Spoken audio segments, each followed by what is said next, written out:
Hey, this is Leon. That's my name, Daddyphatsnaps. We're doing In the Lab. This is going to be the first one that we're doing. I got Gameboyjones here. Couldn't have had it any other way. Introduce yourself. Hi. That was... Y'all, Gameboyjones here. Okay. So essentially we're going to be talking to different people, different creatives, people that, are in our space, people that are out our space, just creatives in general, people that can, obviously get me inspired, get you inspired, doing all kinds of cool stuff on here. So the first one, of course, I had to have Gameboy on here, my boy, so that we can talk about what we do, how we found each other, the music that we're making, where we're looking to go, all this good stuff.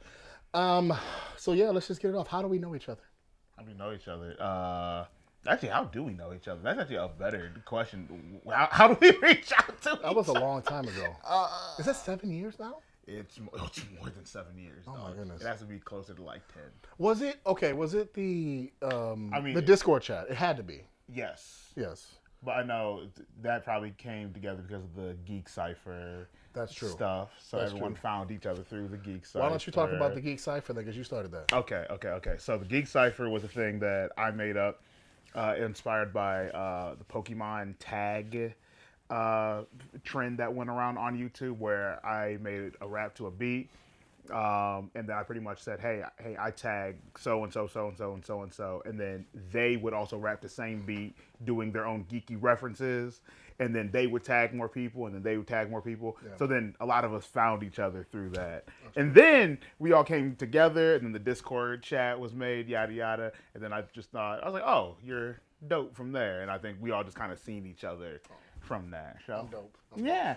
I think the crazy thing about that, though, is I look back, like, how many of those friendships have, like, turned into, like, I mean, all of us pretty much from, I mean, in general, there's maybe, like, 2 or 3 of us that aren't still talking to each other now, but, like, pretty much all of us are still hanging out and still doing the same thing, and now we're doing, like, NPC, we're doing the shows and all that stuff, so it's crazy that, like, that one little Geek Cipher into that Discord chat has turned into, like, almost lifelong friendships that we've had, so it's pretty crazy. Also, everyone's successful too, which is kind of weird. Yeah. I'll say I don't think there's ever a time where you can be like, hey, here goes 15 to like 18 people who are all doing music, and all of them are full-time content creators. I mean, like, and musicians to this day. Like typically, like, oh, here goes the 2 people in the group that made it, but like everybody, damn near, except for like the 2 or 3 that don't really talk as much now, but everyone's doing it full time now. It's kind of crazy. It is crazy. So how did you get your start? How did you like? I got trying to do this the least long-winded way possible. We might be here for a little bit. Shoot, man. I always told people I was never gonna become a rapper. Thought rapping was corny.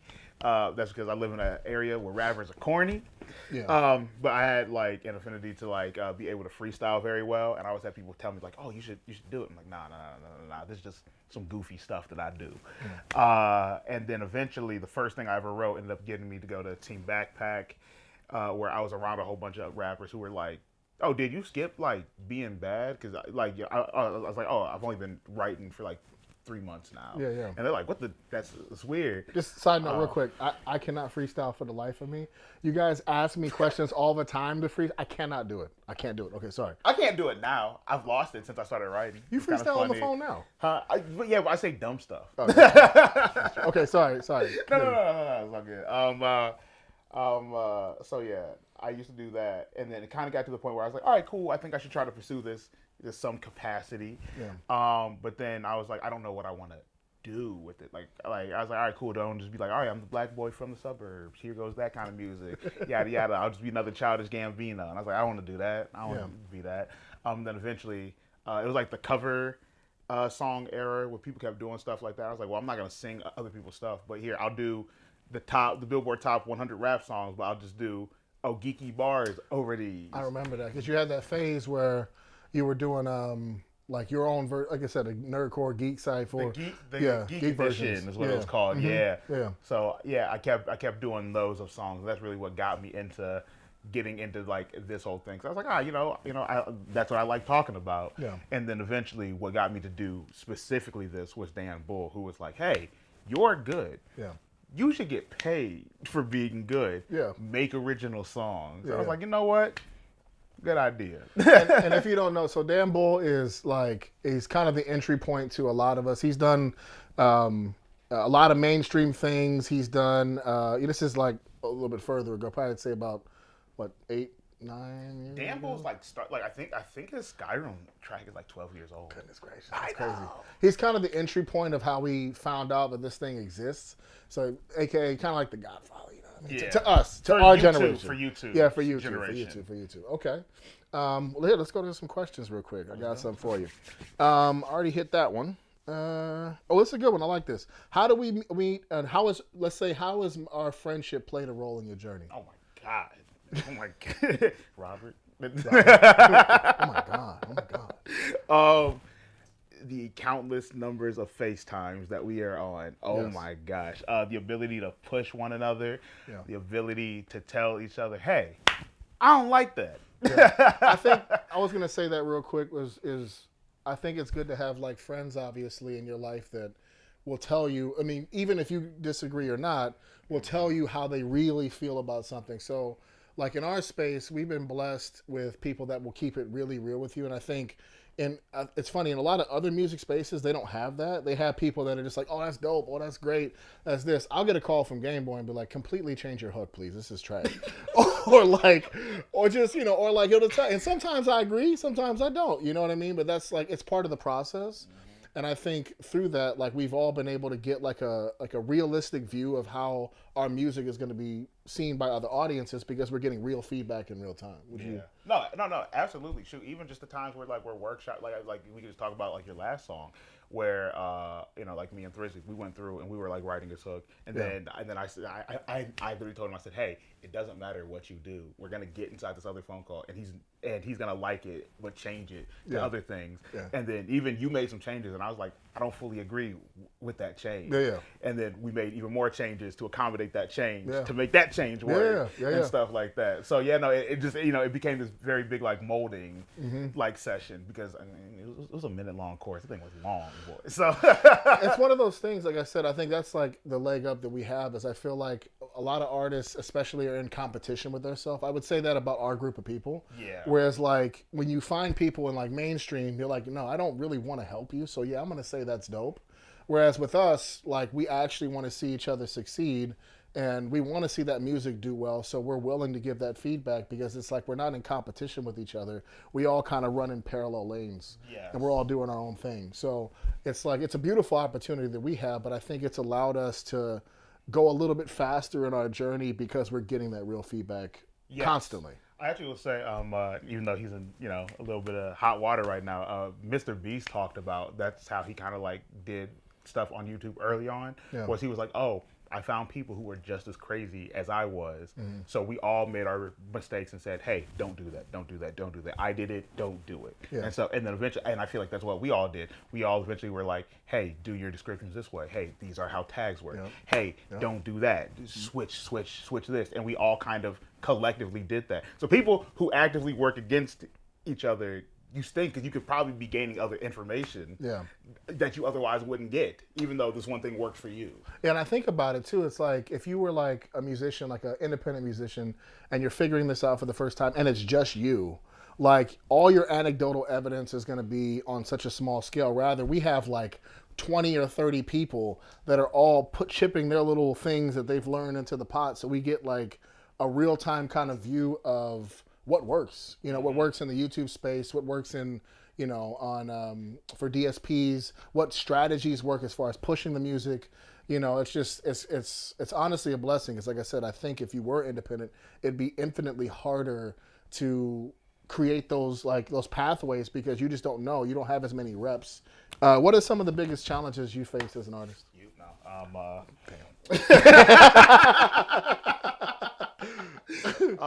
Biggest challenges. Playing the game. Playing the game is rough, especially for someone like me. I like switching genres a lot. That's not good for artist identity. My artist identity is definitely someone who does jump around genre wise, but then that means I've also had You segment 7 different, so people like, oh, I love it whenever he sings. Oh, I love it whenever he's doing, so shoot, even my rapping styles. Oh, I love his aggressive raps. I love his twerking club song raps. Yeah. I like when he just does like the normal like corny like nerdcore-esque things. So I've now placed myself. Now I'm placing myself in the cover song basket. And there's people who are like, since that's going crazy right now. So I think that's probably been like the worst thing for me. But like, you know what? To be honest, I tell people, hey, as long as that money coming through and I'm paying my bills, I'm gonna keep doing it. Keep making music. But I feel bad for people who like come in who go, oh, Gameboyjones is doing it, I can do it too. Yeah. No, I think since I'm established, I can do that. Yeah. But if you're coming through now, you can't fully grow on that as well and stuff. Yeah, but, I would say. Yeah. I mean, I agree with you. Like, it's hard. Like, as far as playing the game, it's like you know what you want to do as an artist, and you know what will do well as far as like SEO. So you're constantly battling. It's like I hear people who talk about it all the time who say like one for you, one for them. You know, or like, and on YouTube, it's honestly, like if you want to be successful, it's like one for you, three for them. Yeah. Yeah. It's like one for you, three for them. And like, it's hard. It's like, how do you keep your artistic integrity at the same time as, that would be my challenge, I would say. How do you keep your artistic integrity while serving what you know will work on YouTube? And for me, the thing that I kind of latch onto is like quality threshold. So it's you do. Yeah. So it's so it's like one of those things where I can get what I need, the satisfaction that I need out of being an artist, at the same time as like providing, you know, YouTube, the algorithm, all that stuff with what they want, so that it'll move. But that still satisfies me as an artist. Whereas, you know, like if I was just solely making music and doing things and dropping things once a week and all that stuff, it's part of the reason why I slowed down, was so that I could, you know, spend more time on the quality, so it felt like more realistic and whole to me. Yeah. So I agree with you, like wholly there. Remember that time we said we're gonna quit, and oh my God, dropping once a week is gonna be so easy. Oh. we quit our jobs like, you know what? Let's work 5 times as hard on one song. Bro, Take 3 weeks. The problem is though, it's one of those things where you just don't know what you don't know. And like the more I listen to music on the radio now, and I hear so much more, and I'm like, man, this song used to bang. Like, why does it sound like this now? Mm-hmm. For me, it was the same thing with my music. Was when I went full time, I started being like, oh, this sounds kind of bad. Like my vocals sound bad. Like that chorus melody, I guess it was okay, but like, you know what I mean? Like, it's like you don't know what you know, and then the more you start knowing, the more you realize how far you are away from the end goal. Yeah. And then you just end up spending more time on it, which is what we did. Spending more money on it too. This is true. This is true. This is true. You're a little bit of in a different space than us. That, you know, you are very big on, obviously, on the social media, on TikTok. Mm-hmm. You know, your marketing is, you know, I would say personally, you know, the best out of all of us, as far as like how you carry yourself, how you do your brand. You know, how you wear your logos, everything that you are, all that stuff. Your colors, like people see the pink and, you know, the blues, the light blue and all that stuff, and they know that's Game Boy. That's the thought that they had. So, you know, what is like, how do you stay authentic to yourself, and how do you feel that, like, you know, how you present yourself as far as your branding or whatever has like formed your identity as an artist? I mean, so one like quick little story. It's funny that you talked about the whole pink and blue thing, which I debated doing that today. I was like, should I just go full Gameboyjones fit? And I was like, trying to present himself on this. Right. But no, so this happened recently. I'm not sure if I think I just recently told you. I was at the Childish Gambino concert, and I get a tweet at me, and they're like, Gameboyjones, are you at the Gambino concert? I'm like, yeah. And then they're like, we're like across the stadium from you. Yeah. And I was like, how did you know it was me? They're like, oh, we seen the pink and blue. Yeah. And I was like, all right, that makes sense in a Childish Gambino concert, everyone wearing earth tones. Then my bright ass comes down the stairs, and they're like, who that guy? Yeah. So yeah, no, I think I have marketed myself pretty well. To be honest, I think it's one. I mean, you know me. I'm never not myself. That's why I think I feel like there's a lot of people who try to put on a persona of sorts online, and they can't fully put themselves like fully out there. As in, where I am like, because people meet me and they go, "Oh, you're just this." I'm like, "Yes, I am." This all the time. Mm-hmm. So what you see online is what you get in person and stuff. So I think that's really what helps me out. I feel like most people should just be themselves. Yeah. A lot of people are too scared to be themselves because judging, yada yada yada. I ain't got time for that. All right, man. I'm gonna be me. I'll be honest with you. That's part of the reason why you and I are close. Oh yeah, absolutely. Because we did interviews yesterday for another part of the project, and they asked me, who do you think Leon Young is, and I said unabashedly myself. That was like my quote, and I think that's why. And I told you, I was like, if you're an asshole, if you're like this, just be that. You know what I mean? Like, don't try to convince me you're somebody that you're not. Mm-hmm. So part of the reason why we get along so well is because that's 1,000% true. Gameboy, who you see off camera, who you see on camera, who you see on the internet, who you see in the music, it's absolutely you. And I think that's so rare, in our space, which is why, I have very few people close to me. Yeah. So it's why me and you, again, I just just to actually just point that out, it's why me and you are so close, and that's why I value our friendship, because I know exactly what I'm going to get, and that's you when we have conversations. Exactly. See, look, so I know whenever you say, "Hey, man, I'm gonna call right back." I know I got a good clean 3 hours to go do something. Listen. I got kids. I'm my manager, like, Helen, and Sophia. I'll be right back. And I'm like, this man ain't gonna call back. I already know you. So that's why sometimes you call back. I'm like, oh man, I'm playing basketball. I thought I was good for the day. Oh my God. And what's funny is I'll surprise you, and then I'm like, why didn't you? I told you I was calling you right back. That's fair. Oh my God. That's fair. Okay. How do you? Oh, this is a good one, because we were talking about community and as far as our community and nerdcore and all that stuff. So, how do you feel you use your platform to give back to other artists that are within what we do? I feel like not to brag too much about myself here, but I feel like countless numbers of phone calls, times of just the fact, the times where we travel, we're at cons, and I'm sitting here with people just like this and stuff. People are like, hey, what more can I do? The fact that I've taught hundreds of people about SEO, on how to optimize stuff.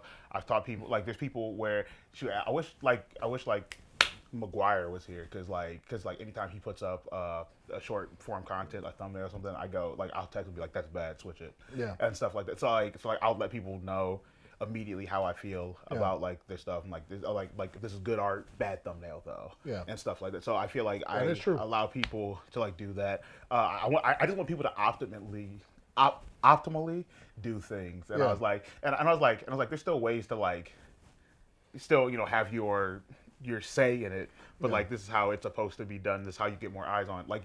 We talked about people on Twitter recently, talking about bummed out about not getting the results they want. And I'm like, well, because you do this thing.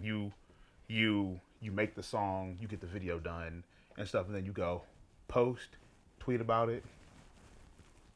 And I'm like, what's that supposed to do? Yeah. What is that supposed to do? Yeah. I'm gonna need you to.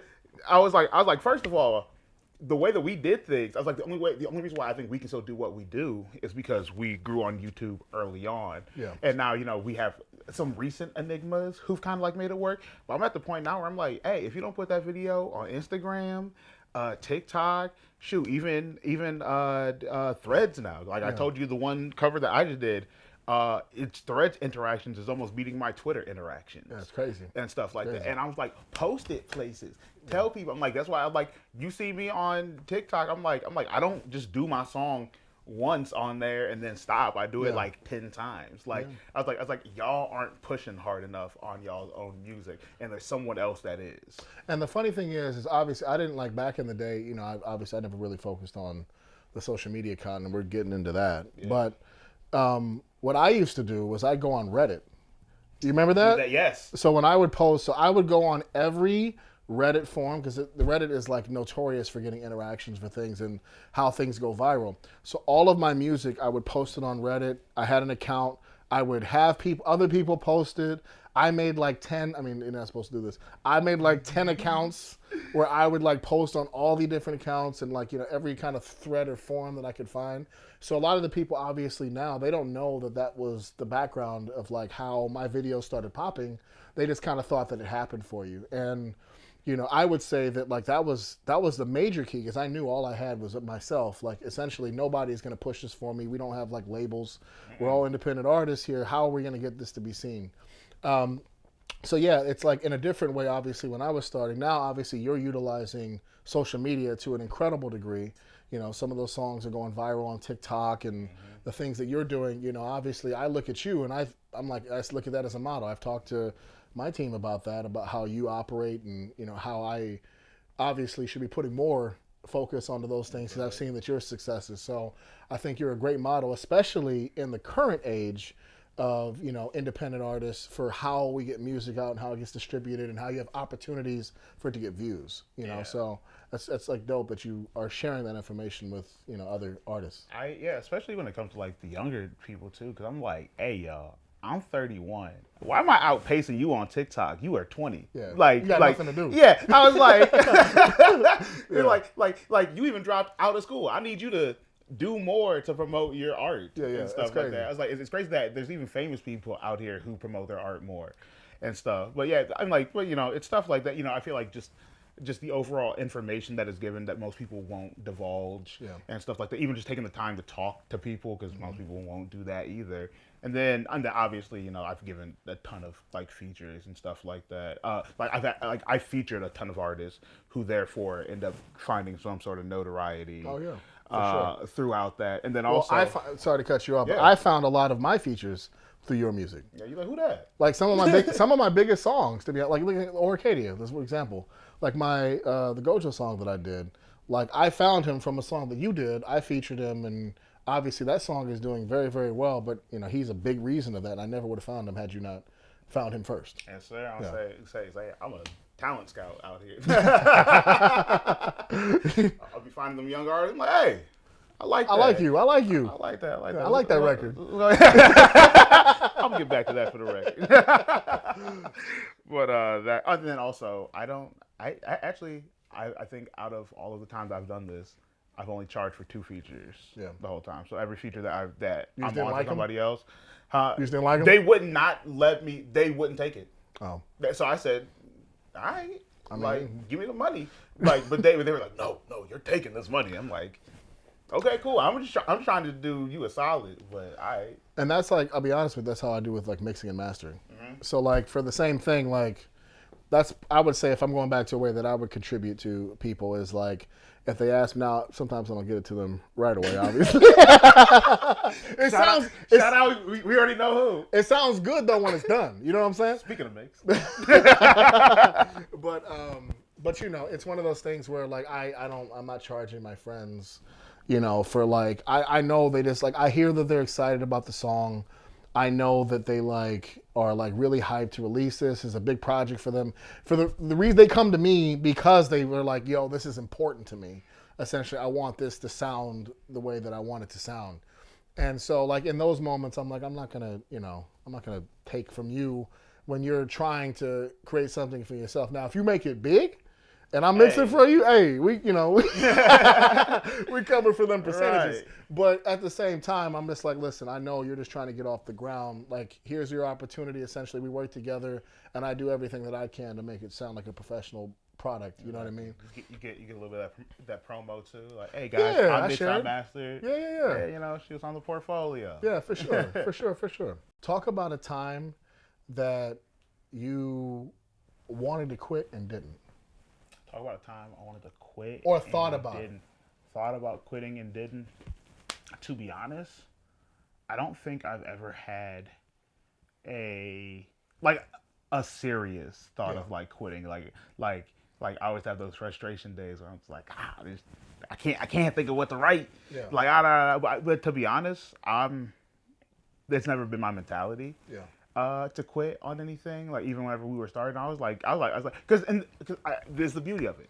I love what I do. Yeah. So whenever I was doing it without really profiting, I loved what I do. Yeah. So I'm like, I even told people, I'm like, shoot, even if I like, kind of fall off, whatever, it's a damn good hobby. Shoot, I'm still making, some pretty good like money regardless. Like it's a cool, it's a cool thing. I already have all of my gear. I can always record. I can always have fun with doing my things. But like, I don't think I've ever wanted to stop ever. I don't think I've ever had that impasse inside of my head. I can say I think the roughest mental spot I had was so people don't talk about this enough. Here, this is still something good of substance.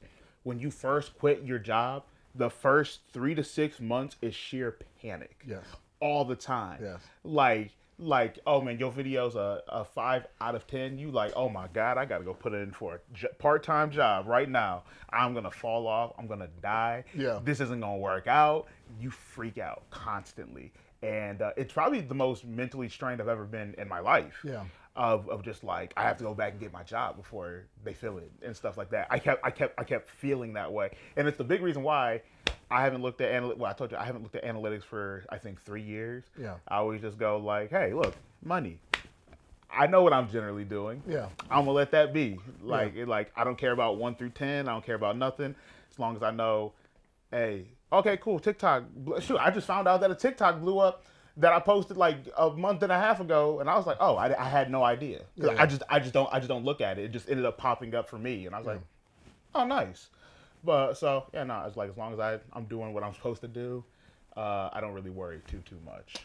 Yeah, I mean, I was thinking about that. Like, you were talking about those initial times and the stress of like quitting your job, and You were a freak during that time. oh yeah, I was like, I just gotta work. I You gotta were a work. I gotta maniac. work. Because I think it's such an illusion.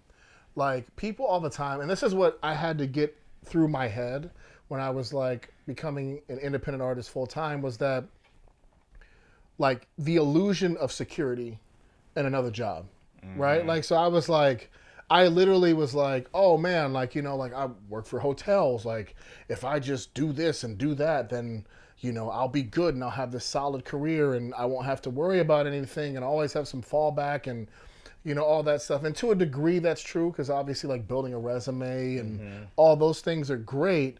But past a certain point, like, the illusion of security is like, okay, but there was just a whole bunch of layoffs at this company for people who were doing exactly what they're supposed to do.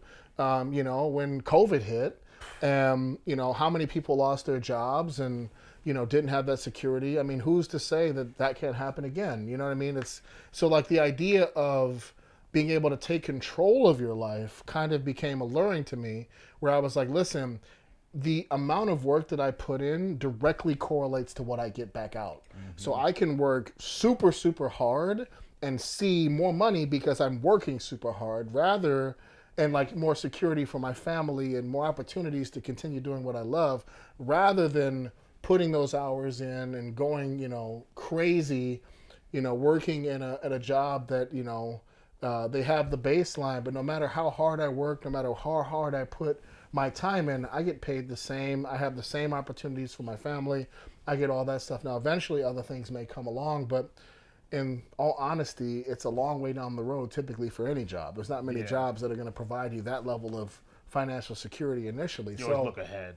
Yeah. So then a switch flipped in my head, where I went from being like terrified about it to knowing like, listen, like if I just do everything that I possibly can and I just continue to put maximum effort into everything that I'm doing, I can see the returns on that maximum effort rather than getting a baseline regardless of what I do. That's literally the same thing for me. If I put in the work, like as long as I know if I'm doing what I'm supposed to do, it's gonna turn out all right. Yeah. Like like I'll see more money, I'll see more success, I'll see more whatever, yada yada yada yada. So no, I feel like we have the exact same like realization of just like don't sweat like some of the stuff. Just keep going. Even like I mean like failure is always gonna happen, and like and even for us like sometimes I have to learn like a failure for us. I'm just like that's still netted a lot of money as a failure. Yeah. Like well, I just like I look at like some of my songs that I think that like AKA flopped, right? Yeah. And I think of like artists that have been doing this for decades, and I'll go back to their catalog and I'm like, oh man, that one got like couple 100,000 views. I was off. But then I look at somebody who's been doing this for 10, 12, 13 years, and I'll go back to a video that's that old, and they have like 1,000 views on that video. And I'm like, okay, I need to reshape my focus of success where it got me to think again. It got me to switch a light bulb where I'm just like, I get to do what I love for a living. Like that's already better than 95, 96, 7% of people in the world. Like the fact that I get to just do what I love as a living, like even if I was just at baseline, if I was just covering the bills, like people are just covering the bills doing what they hate. Yeah. You know what I mean? Like so I love what I do. I love my job. Like actually, so it's funny. So like two things. One, again, we're both absolute maniacs. Yes. And we work a ton, like Yes. to the point where even people who get in calls with us who have jobs and go, man, I have a job, I can't do that. We were like, no, we were doing this when we had jobs, when we were still like 40, 50, 60-hour workers. We still did this. You know what it sounds like? Sorry to interrupt again. It sounds like we always end up sounding like I like walked in the snow. Both. We always end up sounding like when I went to school, I was in the snow fighting bobcats. You know what I mean? Like, but it's true though. Like we worked what we did and still created the career that we have now. And we still do it. The fact that oh my gosh, man, like again, I was still up 24 hours like throughout this, throughout even just like making your like Darth Vader track. I was up on FaceTime with you till 6:30 a.m. every day, and I still woke back up at like 9 a.m. and was like, all right, cool. Well, I'm back to my stuff this morning. Yada yada yada. Like that's what I got to do, and I'm running 2 channels now. So now I'm writing double the songs double the. Now I'm a project manager of people doing videos and stuff like that. There's a lot that goes into it. Yeah. And like a lot of people just think like, you got to quit your job. And I was like, no, I probably work more on this than I did when I had a job. That's exactly it. That's like, and that's the thing is like, I work way harder now than when I was like first seeing like the success and the first things were coming over. Like I work way more hours now. Like I'll be up until like 4:30, 5 a.m. in the morning, and then Levi comes in the door at 7 o'clock on the dot, and I know that's my alarm no matter what. So it's not like I'm in there like, oh, maybe I'll get to sleep in this day or something like that. It's like no, like that's my cutoff, and sometimes I don't even go to sleep because I'm like, what's the point? But like but that's I feel like that's the piece that's missing is like, and again that's why me, I'm not like, I don't know what to call it. It's not like crazy. I work shame.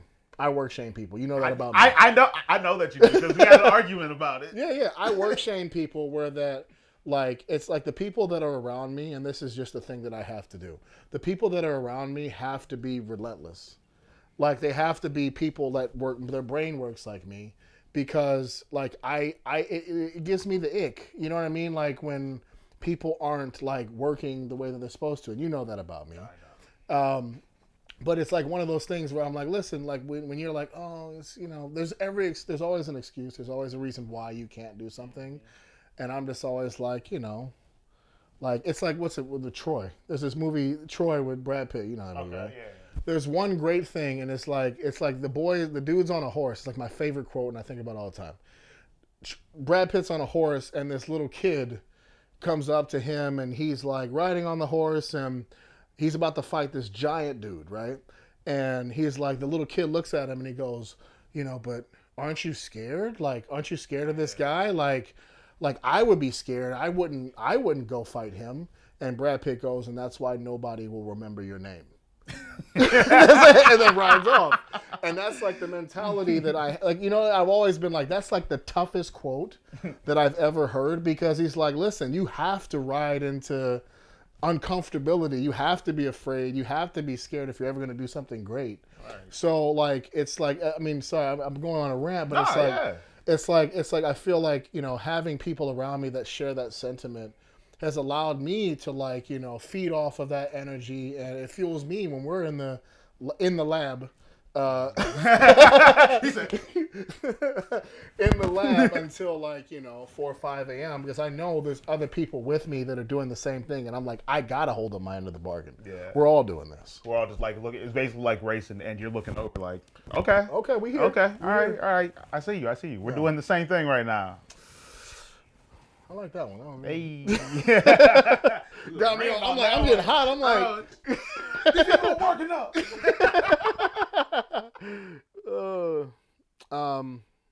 And so I know it's coming up on time to wrap, but I wanted to ask one last question. How do you feel about the future of music as a whole, and then the future of music as of what we do? Okay. Music as a whole. So, if anything, I'll say entertainment as a whole. Right now, I feel like we're in a very, very weird spot as far as entertainment goes. I feel like because people go, oh, the question that people always ask: do you think nerdcore will ever be mainstream? And my answer to this is always, I don't think mainstream will be around much longer. I don't think that we will have a mainstream in like 30 years. Yes, are there going to be outliers like I guess like Khabib like lame and stuff like that. Like he's a big internet figure. Yeah. And he blew up solely on his own and stuff like that. I feel like you could have stuff like that, but I feel like we're gonna start seeing a lot of people who float around like a Denzel Curry range and stuff like very, very famous, but not this nuclear like bomb that's always like walking around. I feel like you're gonna get a lot more of that. It's almost like how like people go to like VidCon now and they go like, I don't know these creators because there's so many different pockets of the internet. Anybody can pick it up. Yeah, and the thing is, it's not like, hey, because like back in the day, all of your entertainment went through TV or the radio, so everyone had like a relatability to something like that. But now everyone's finding their specific pocket of the internet now, and that's all that they know. So like you could meet somebody and they have no idea what you're talking about anymore. So I kind of feel like that's kind of where entertainment's heading to. I could also see like something of like people getting like exclusivity to stuff. Like if more platforms can kind of like blow up, people will be like, hey, you have to catch me on YouTube. You can't catch me on the Bling Bong channel, bro. That's dope. Bro, Yeah, I'm on YouTube. I see that. Yeah, so I could see like kind of stuff like that. Kind of like how streaming is, except like just it's like locking down contracts for certain platforms. Exactly. So I could kind of see that happening a little bit. And then I guess like our scene, I could see like us. I feel like we could find more legitimacy within the industry because I feel like obviously like people like the Living Tombstone who worked on like Has Been Hotel and stuff like that. CG5 who is just a social media phenomenon. Like anything that he does is always blowing up. He just did a tour and he's like solely just like he was a kid who just blew up and just like 24 now. And can do stuff. He probably he can write for people and stuff like that. So like he could kind of take almost whatever avenue he's in now. Like shoot, and then like people like us where we always get close to like the thing. Like I've been reached out to by like brands like Taco Bell and stuff like that, or just like other big companies who are like, hey. Like I know that Epic Games knows who I am, and stuff like that. So I feel like we could potentially find more opportunities in what we're doing in general. So I feel that's exactly what I think the future of us is like, and that's what that's what my goal is to, obviously reach out to the brands and the companies that we are. Already making content for and pushing, you know what I mean? Like I was just talking to my manager Helen about the fact that the Spider-Man soundtrack is just a nerdcore album. You know what I mean? It's just it literally is a nerdcore album, and those opportunities, why aren't they reserved for the people that truly love the properties and don't just throw Spider-Man and like all that stuff inside a bar and say, oh, this is the Spider-Man soundtrack, things that make fully fleshed out ideas. And I think those things would resonate around the world. Exactly. Too. Yeah. Well, and they would resonate more with the audience too, because I mean, the audience isn't silly, right? Oh yeah.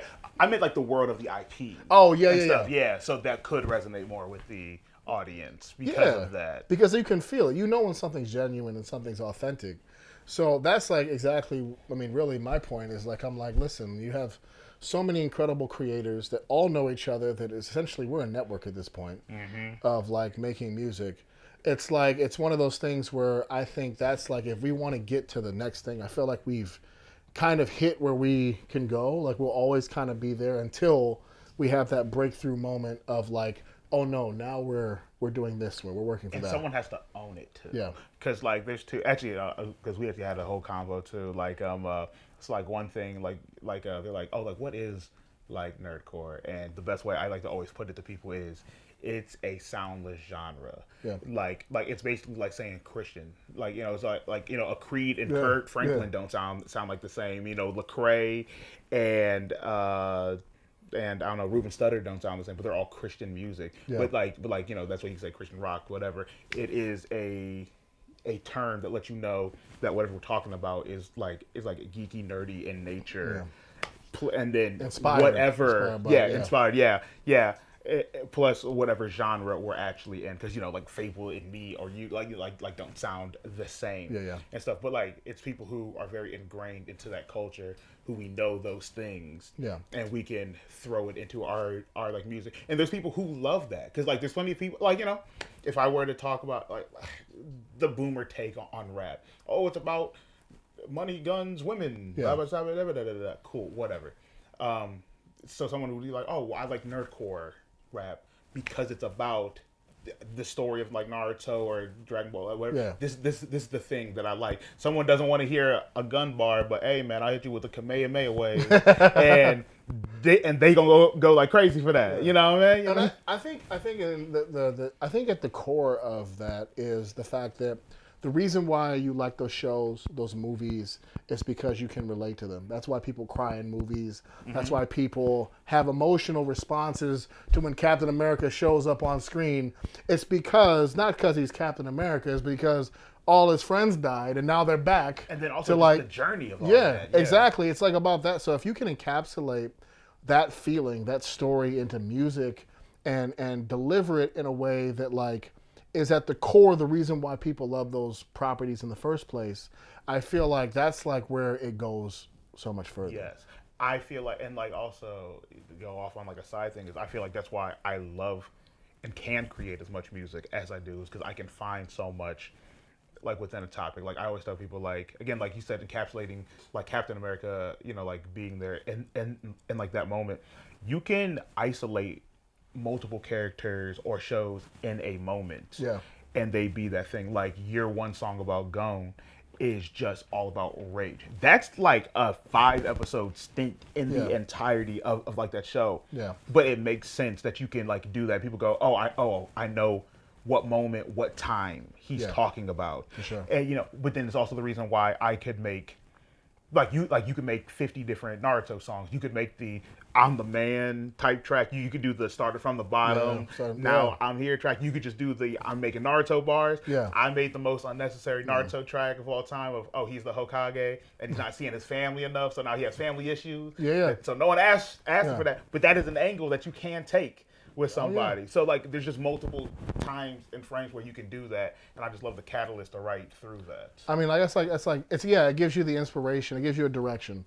That's kind of what I see nerdcore is it's the direction. It's like I want to make music, and where are we going?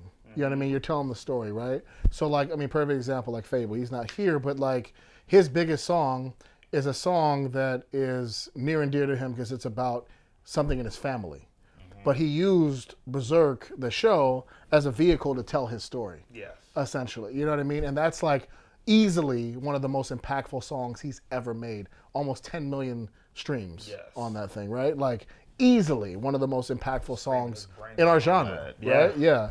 So, I feel like you're 1,000% right. That's like exactly where I see it. And we're on the same page when it comes to like how do we get to that next page. That's what I mean. That's really why we're here. I know. In the lab. Grinding. All right. Well, I mean, I feel like we really covered everything. I mean, that's more than I could have asked for. A good convo. Very, very good convo. Covered a lot of topics.